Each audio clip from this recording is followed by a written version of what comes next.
E aí pessoal, beleza? Seja bem-vindo a mais um vídeo do nosso canal. Eu me chamo William Silva e hoje a gente vai falar um pouco sobre como utilizar o datetime de forma correta no Flutter, tá? Então a gente tem algumas formas de trabalhar com datetime e a gente vai começar a falar com os construtores. Para começar, a gente vai criar uma variável aqui chamada date, que vai receber um datetime. E aí, o primeiro construtor que a gente vai ver é o construtor padrão, que se constrói depois que chama o nome da classe, coloca esses dois sinais aqui, certo? Esses dois parênteses. E aí, o primeiro parâmetro dessa classe, ele espera que você informe o ano, certo? Então, vamos colocar aqui 2022. E o segundo parâmetro que ele espera é o mês. Vamos colocar aqui 12. E o dia, hoje é 21. Vamos colocar aqui. E dessa forma aqui a gente cria um objeto do tipo datetime com essa data informada aqui. Beleza? Para a gente ver como ele construiu esse objeto, a gente vai exibir aqui no nosso terminal. Vou salvar e vou executar. Ctrl F5. Vou abrir aqui. E aí ele mostrou isso aqui pra gente. Construiu a data no padrão americano, certo? De trás para frente. Com um horário aqui padrão, que eu não especifiquei. Mas poderia colocar tranquilamente aqui. Depois de informar o dia, a gente vem aqui e pode informar a hora também. Coloca a hora dessa forma aqui, por exemplo, 8 horas. Aí depois de salvar e executar de novo, a gente já informa aqui 8 horas. Beleza? Então esse é o primeiro construtor que a classe datetime tem, mas ele ainda tem outros. Tem como, por exemplo, o construtor, vamos chamar aqui de now, que você pega a instância da sua máquina que está sendo executada no momento. É um construtor nomeado, .now, e ele vai te retornar a hora atual, o instante atual. Vamos exibir aqui now, salvar e executar. Aí ele pega a hora atual que eu estou rodando aqui no computador. O outro construtor que a gente ainda pode estar usando é o parse. Vamos colocar aqui o date parsed, que é uma data convertida. Então vamos chamar o datetime.parse. E ele espera que você passe uma string com um certo tipo de formatação. Qual é essa formatação? A gente tem que passar da mesma forma que ele exibe aqui pra gente, quando ele converte um datetime, quando ele cria um datetime.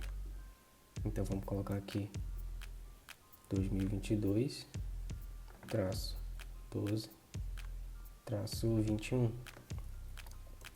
Dessa forma você pode estar criando aí um objeto da classe datetime passando uma string, certo? Isso é bem útil quando a gente está construindo aplicações que retornam uma data em formato de string. Então a gente consegue converter essa data que o banco de dados retorna, a API retorna, e transforma para um datetime, que é como aqui o Dart trabalha. Então vou exibir aqui para ver como é que ficou. Vou salvar e vou executar. Que ele constrói a data normalmente. Ainda há outro construtor que é usado mais em ocasiões em que a gente precisa especificar uma data de um acontecimento histórico. O nome do construtor é UTC. Então vamos pegar aqui um acontecimento histórico, como a queda do muro de Berlim, e vamos chamar aqui o construtor UTC, datetime.utc. Da mesma forma ele espera que a gente passe dessa mesma forma aqui de cima. 2022, passa o ano, passa o mês e o dia, tá? Então, lembra, esse construtor aqui é mais usado quando você precisa criar uma instância de um datetime em que ele não sofra influência da sua zona UTC, tá? Então, geralmente é usado para construir datas históricas, onde não sofre influência do UTC, beleza? Vamos ver como é que ele mostra isso pra gente aqui no terminal. Pode ver que é diferente aqui, ele coloca um Z no final, justamente porque está referenciando uma data de um acontecimento histórico, ok? Então esse é um construtor usado para isso. A classe do DateTime também tem alguns atributos que a gente pode estar usando aí para facilitar a nossa programação no dia a dia. Então vamos criar uma variável aqui chamada now e pegar a instância do tempo atual. Esse construtor aqui a gente já viu.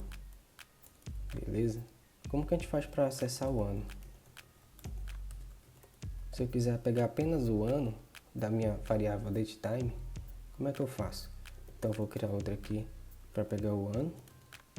Vou chamar minha variável now.year. Pronto, dessa forma eu consigo pegar apenas o ano. E já consigo exibir aqui e fazer alguma coisa com essa variável. Então vamos executar aqui. Pronto, ele pegou só o ano. Se eu quiser pegar apenas o mês, acessar o mês,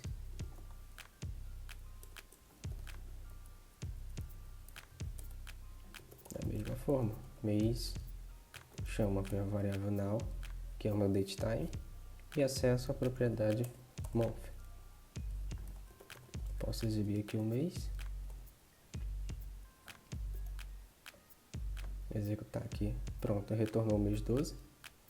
É a mesma forma para o dia, acessar o dia. Crio uma variável chamada dia e acesso a propriedade chamada day.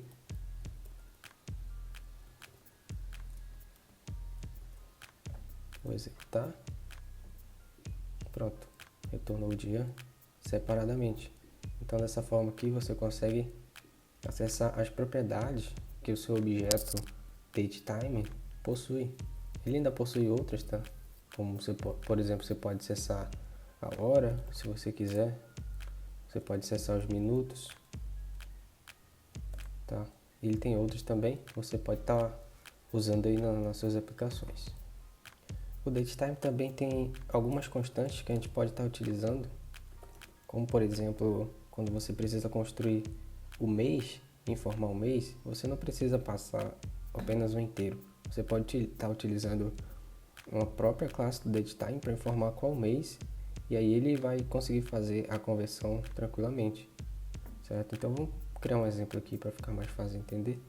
Vamos utilizar de novo a referência da queda do Muro de Berlim como uma data histórica, e a gente já sabe que datas históricas a gente utiliza geralmente o construtor UTC, e aí a gente passa a data, 1889, e aí ao invés de colocar inteiro, a gente vai colocar a classe DateTime.November, e você pode ver que ele vai retornar um inteiro aqui, que para esse mês aqui vai ser 11, certo?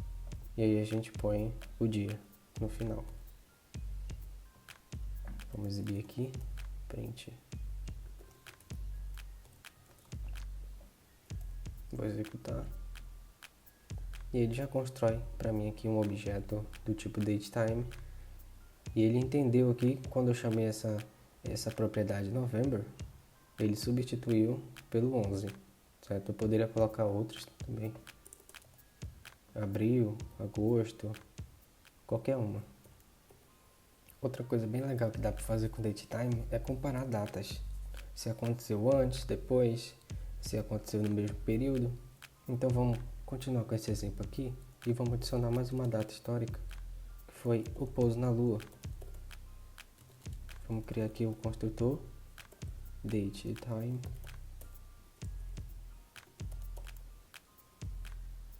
.utc. Vamos passar aqui a data que ocorreu o pouso na Lua. E aí a gente já vai chamar aqui aquela propriedade do DateTime, que a gente consegue pegar um mês diretamente, em julho, e passa o dia. Tá? Então a gente tem aqui duas datas históricas e a gente quer fazer comparações. A gente quer saber qual ocorreu antes, qual ocorreu depois. E você pode aplicar isso aqui em outras situações aí dos seus aplicativos também. Então vamos verificar aqui, vamos exibir na tela, se a queda do Muro de Berlim é depois do pouso na Lua. Então ele vai verificar aqui se a queda do Muro de Berlim, que tem essa data aqui que eu construí, é depois do pouso na Lua. E a gente está vendo aqui pelo ano que sim, né? 1889 é maior que 1969. Então ele deve retornar verdadeiro, certo? Então você pode estar usando aqui essa função que a classe do datetime te proporciona aqui para você estar verificando se uma data é mais avançada que a outra. Da mesma forma, você pode estar verificando se uma data é anterior a outra. Então vamos ver aqui se a queda do Muro de Berlim is before a data no pouso da Lua. Vamos salvar e executar. Então ele retornou falso, porque a queda do Muro de Berlim aconteceu depois e não antes. Ainda existe outra função bem legal que você pode estar usando para verificar se dois eventos aconteceram ao mesmo tempo, ao mesmo momento. Você chama essa função aqui, is at the same moment as, pouso na Lua. Então ele está verificando aqui se a queda do Muro de Berlim foi no mesmo momento que o pouso da Lua. E ele deve retornar como falso. Exatamente, porque aconteceram em momentos diferentes. Outra coisa bem útil é que é possível realizar operações com essas datas que o datetime constrói para a gente.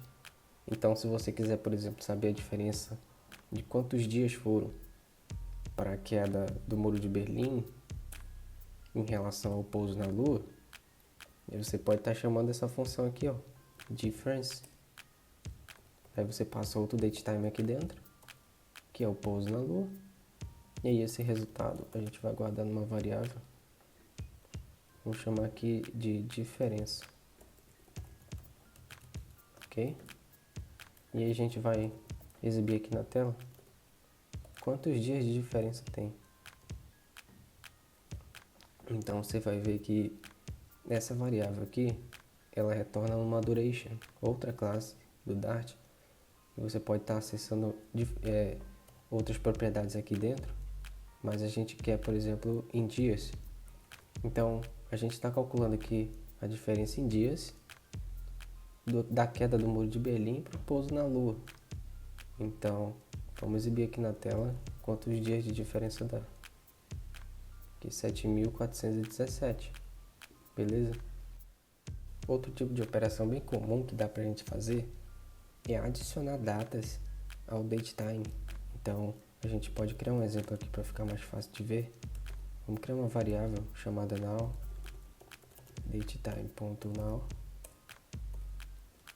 que é a instância da data atual, certo? A gente vai criar uma outra variável chamada depois, later, e aí a gente vai chamar a nossa now.add para adicionar uma duração à data atual. E a duração a gente vai passar a classe duration. Vamos passar aqui algumas horas, hours, 36. Vamos construir outra aqui embaixo, outra variável, chamada past, que vai receber o now. E aí você pode estar usando também outra função da datetime, que é o subtract, que ele vai subtrair uma duração do datetime que você passar aqui. Então nesse caso eu quero passar uma duration de days, ou seja, 2 dias, que vai subtrair do dia atual. Vai subtrair 2 dias. Agora vamos exibir aqui para a gente ver como que ficou. Vamos exibir o now, o later e o past. Vamos executar. Então aqui ele pegou a minha data atual, certo? 21 de dezembro de 2022 e a hora atual. Aqui no later ele adicionou 36 horas à minha hora atual. Então, como adicionando 36 horas a partir de 17 horas de hoje, vai pular alguns dias, então ele já mudou aqui para dia 23, beleza? E depois aqui no past, ele pegou a minha hora atual e tirou 2 dias, voltou para dia 19, beleza? Então a gente viu aí que dá para fazer muita coisa com a classe DateTime. A gente viu como criar construtores, nós vimos também como acessar os atributos que a classe DateTime nos dá para a gente acessar, como o ano, o mês, tudo separadamente. A gente viu como utilizar algumas constantes para criar o construtor do DateTime, como por exemplo, quando você quer colocar um mês, você consegue chamar a classe datetime.november, March, e aí você escolhe o mês. Fica bem mais legível o seu código quando você utiliza dessa forma. Ok, de cara, quando você lê, você sabe que o mês é aquele que está escrito ali. Você não vai ter que precisar pensar qual é o mês 3, qual é o mês 4, certo? Qual é o mês 8. Então facilita bastante. A gente viu também como comparar objetos da classe DateTime para saber se uma data é antes ou depois, ou se aconteceu ao mesmo tempo. A gente viu também como fazer operações com essa classe, tá? Como adicionar datas, como subtrair durações. Então foi esse aí o vídeo, espero que tenha ajudado você. Se esse vídeo te ajudou de alguma forma, peço que você deixe seu like, se inscreva no canal e ative o sininho para receber novas notificações de quando a gente postar novos vídeos, tá? Se você tiver alguma dúvida, alguma sugestão de vídeo, comenta aí embaixo como a gente pode estar melhorando, trazendo mais conteúdo. E é isso aí então, falou, até a próxima.